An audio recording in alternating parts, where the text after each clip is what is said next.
Students, very good morning. आज की अपनी क्लास में करंट अफेयर्स की क्लास में हम लोग 5 क्वेश्चन लेकर के आए हैं। इनमें से कुछ क्वेश्चन आपके लिए बहुत महत्वपूर्ण है, जो कि परीक्षा में संभावित रूप से अवश्य पूछे जा सकते हैं। तो मैं प्रदीप सारस्वत आपका स्वागत करता हूँ वीरवाणी क्लासेस में, और अपना पहले प्रश्न के साथ में स्टार्ट करता हूँ। पहला प्रश्न कहता है कि सुप्रीम कोर्ट ने हाल ही में कहा है कि संसद के बनाए कानून के अलावा राज्यों या केंद्र सरकार के पास संविधान के किस अनुच्छेद के तहत, प्रश्न को समझ लीजिएगा, संविधान के किस अनुच्छेद के तहत प्रकाशित अनुसूचित जातियों की सूची में छेड़खानी करने की कोई क्षमता, अधिकार या शक्ति नहीं है। तो ये प्रश्न को पहले सॉल्व करने से पहले इस प्रश्न की भाषा को अवश्य समझ लें। प्रश्न बिल्कुल ऐसे ही पूछा जाएगा। सुप्रीम कोर्ट ने कहा है कि संसद के बनाए कानून के अलावा केंद्र सरकार के पास या राज्य सरकार के पास ऐसी कोई शक्ति नहीं है जिसके द्वारा वो अनुच्छेद, जो पर्टिकुलर अनुच्छेद जिसके बारे में हमें आंसर करना है, उसके तहत प्रकाशित होने वाली जो अनुसूचित जातियों की जो सूची है उसमें कोई छेड़खानी की जा सके। तो यहाँ पे हम सॉरी, यहाँ पे हम बात कर लेते हैं। इसका जो आंसर है वो क्या है? अनुच्छेद 341। एक्चुअली में हुआ क्या था कि अनुच्छेद 341 पर संसद को के बनाए हुए कानून को लेकर के या केंद्र या राज्य सरकारों की शक्ति को लेकर के अनुच्छेद 341 के तहत जो शक्तियां मिली हुई हैं उनको लेकर के सुप्रीम कोर्ट ने अपना आदेश क्यों पारित किए। तो एक्चुअल बात ये थी कि अभी हाल ही में बिहार सरकार ने अनुसूचित जातियों की सूची जारी की थी और उससे संबंधित एक आदेश जो कि 1 जुलाई 2015 को पारित किया गया था, एक प्रस्ताव पारित किया गया था बिहार सरकार के द्वारा या बिहार की विधानसभा के द्वारा हम कहें।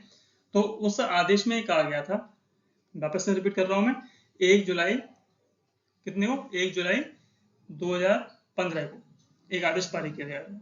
1 जुलाई 2015 को एक आदेश पारित किया गया था। ये ईयर जरूर याद कर लीजिएगा, 2015, ठीक है।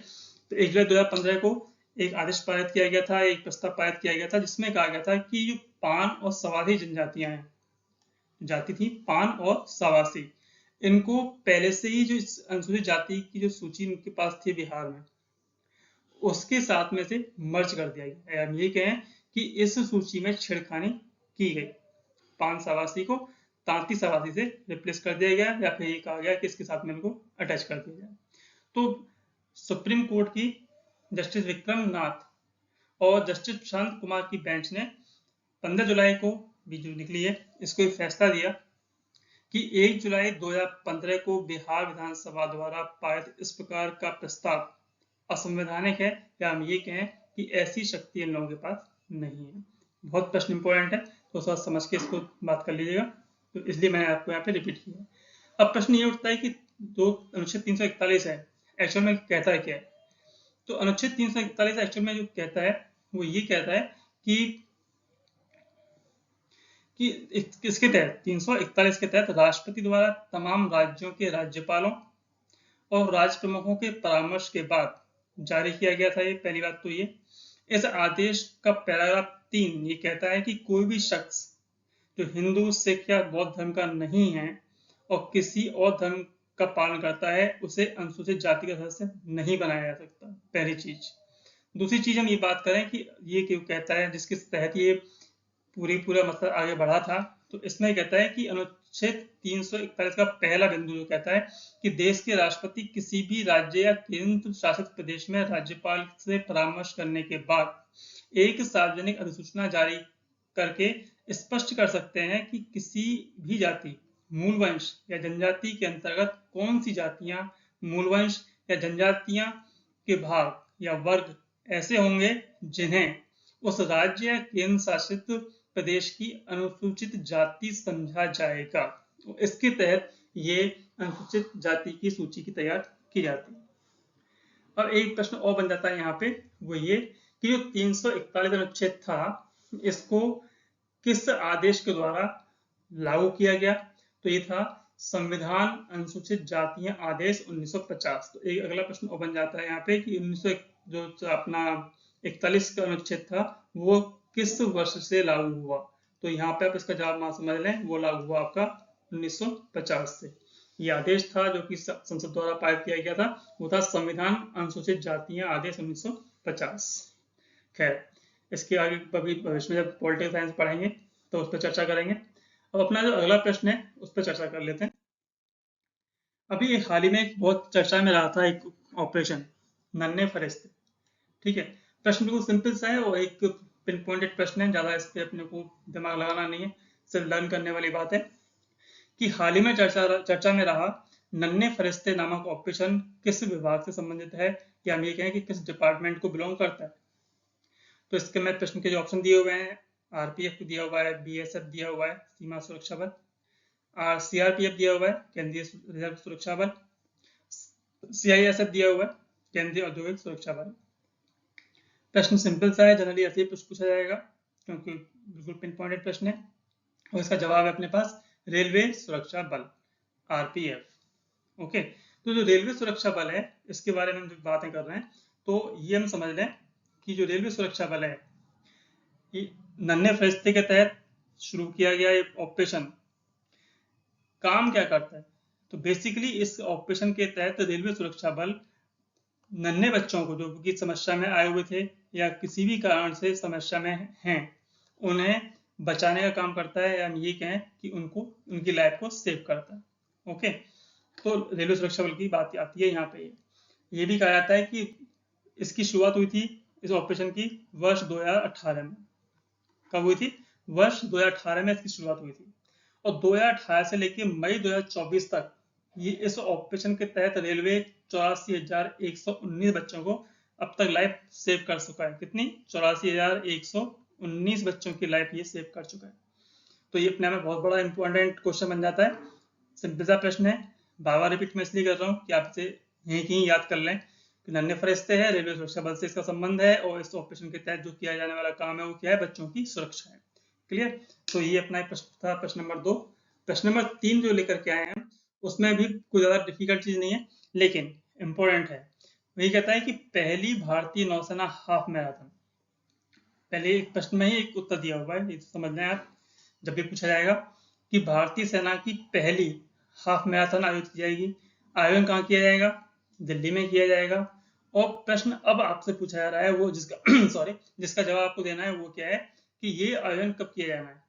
2 फरवरी 2025 को, मार्च 25 को, 1 अप्रैल 25 को, या 10 सितंबर 2025 को। तो पहली बात तो यहाँ पे क्लियर हो जाती है कि इसे वर्ष 2024 में ऑर्गेनाइज नहीं किया जाएगा।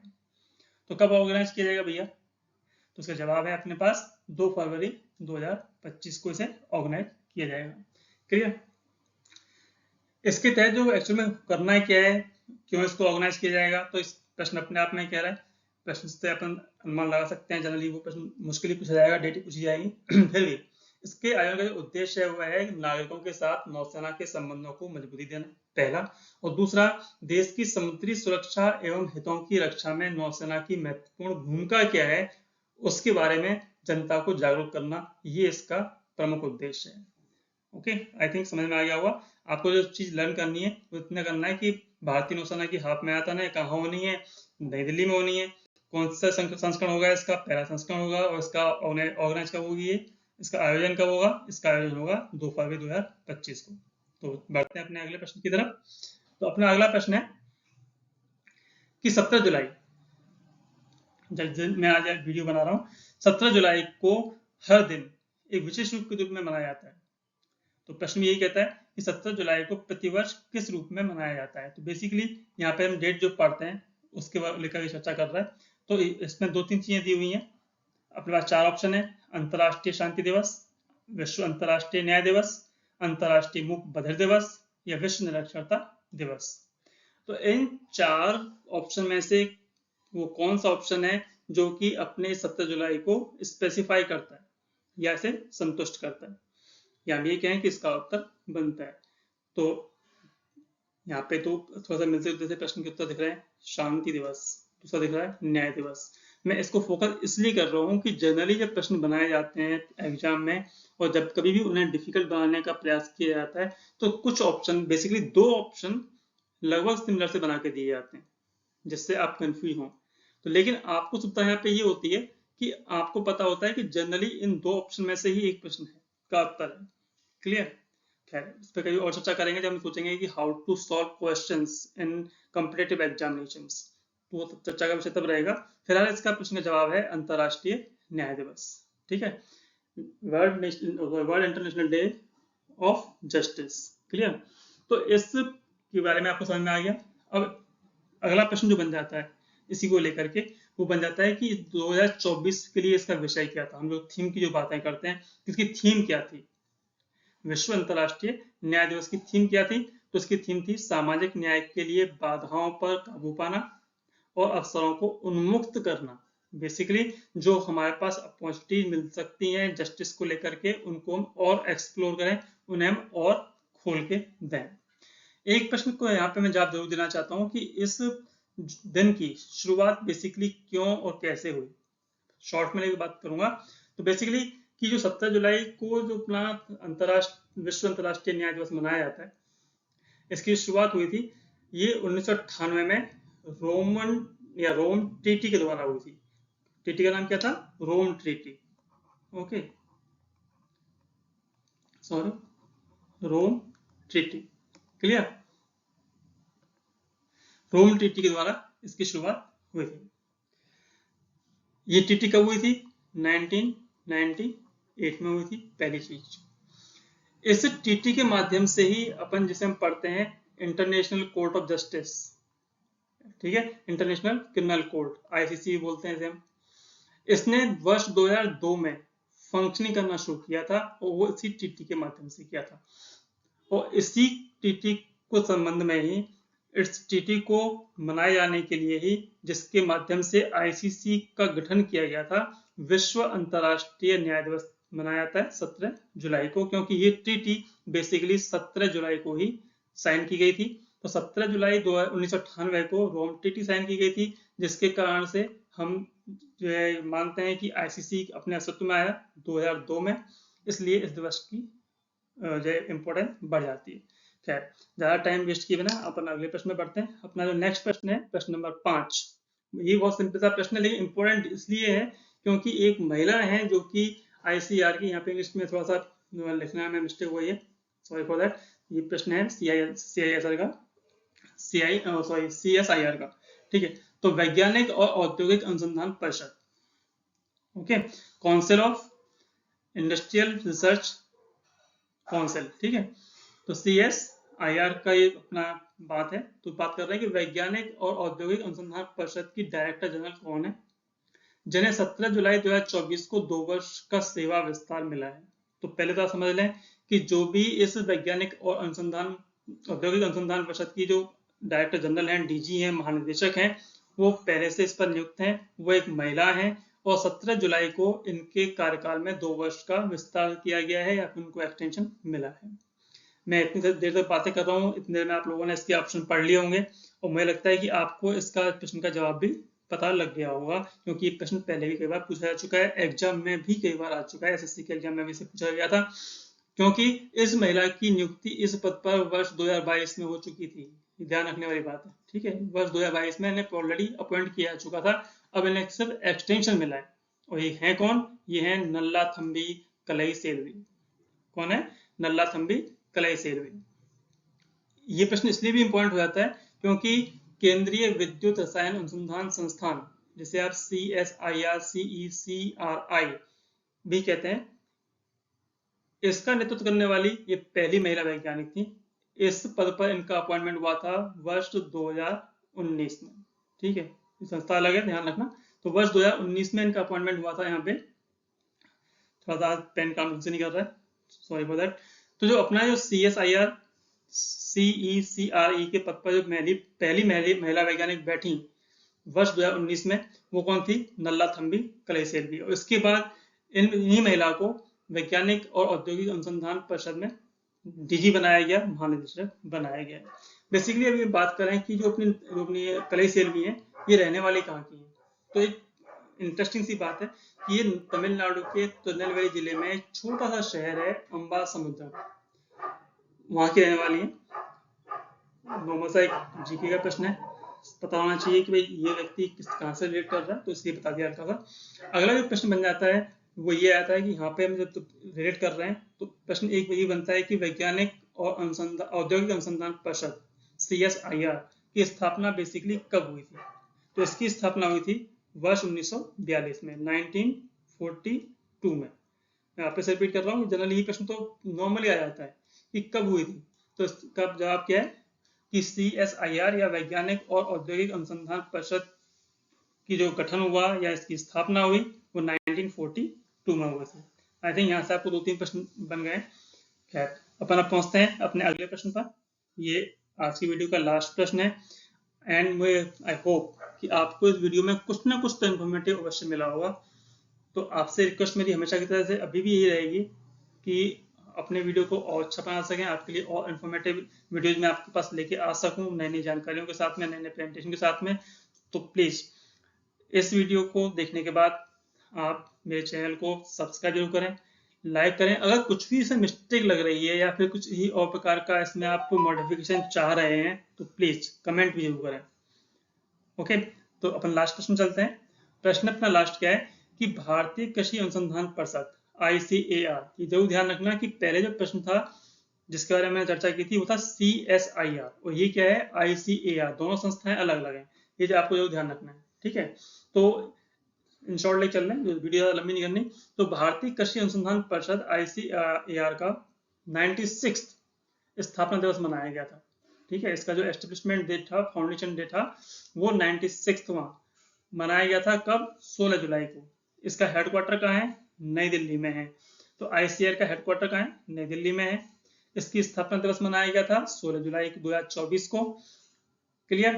प्रश्न ये नहीं है, प्रश्न तो ऑलरेडी दिख ही रहा है। प्रश्न क्या कहता है कि इस कार्यक्रम में जब ICAR का स्थापना दिवस कार्यक्रम मनाया जा रहा था तो जो अपने कृषि वैज्ञानिक कृषि मंत्री हैं शिवराज सिंह चौहान, उन्होंने एक नई योजना को लॉन्च किया। ये प्रश्न इंपॉर्टेंट है, छोटा है मगर बहुत इंपॉर्टेंट है।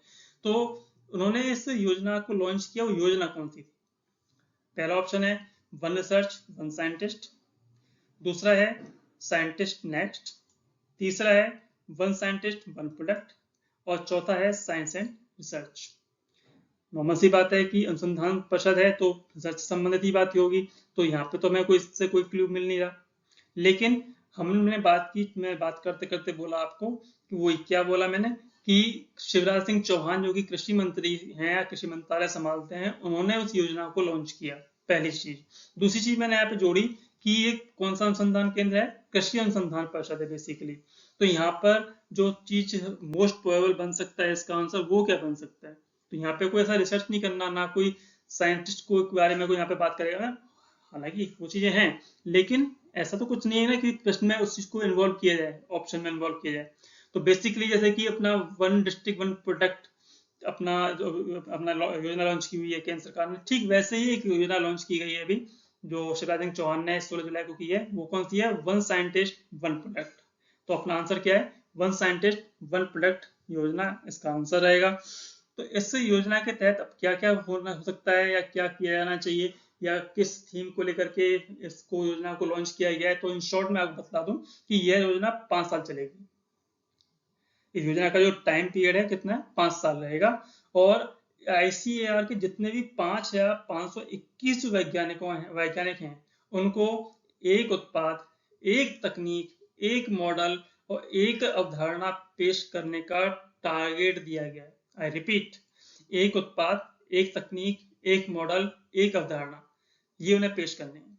बेसिकली इस योजना के तहत जो साइंटिस्ट ने करना क्या है, ये साइंटिस्ट बहुत सारी रिसर्च करेंगे और जितनी भी फसल हैं, जो अपनी एग्रीकल्चर की जो क्रॉप्स हैं, उन पर रिसर्च करके नई नई वेराइटीज बनाएंगे। बेसिकली क्या करेंगे वो लोग? ये वेराइटीज बनाएंगे। जैसे हम लोग कहते हैं भाई क्या नाम है उसका, मक्का की वैरायटी बनाई, गेहूं की बनाई, जौ की बनाई, जो नई ज्यादा से ज्यादा प्रोडक्शन दे सकते हैं। तो ऐसे नई नई वेराइटीज को ये रिसर्च करेंगे और समाज के सामने लेकर के आएंगे, जिसके लिए उन्हें प्रोत्साहन भी दिया जाएगा, सम्मान भी किया जाएगा। तो आज की वीडियो में इतना ही। आई होप आपको ये वीडियो बहुत जरूर अच्छा लगा होगा। कमेंट करके फिर बताइएगा, सब्सक्राइब करना ना भूलिएगा प्लीज। ओके, मिलते हैं फिर अपने अगले वीडियो में। Till then have a nice day.